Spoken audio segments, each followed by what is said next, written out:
আর এটা বলতে চাইছিলাম যে আমি এত কষ্ট কেন জানেন, শুধুমাত্র আমার একমাত্র আব্বার জন্য।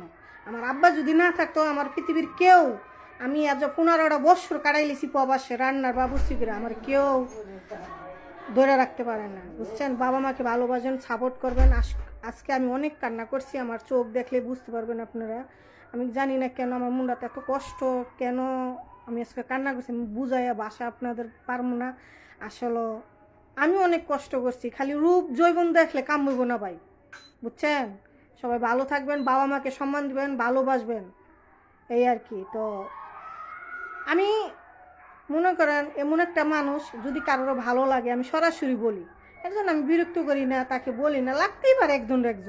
আর আমি বাড়িতে আসার পরে আমার মনে করেন যে কিছু একটা সমস্যা হয়েছিল, তো আল্লাহ পাক আমার উদ্ধার করছে, আমি আল্লাহর প্রতি বিশ্বাস আসছে।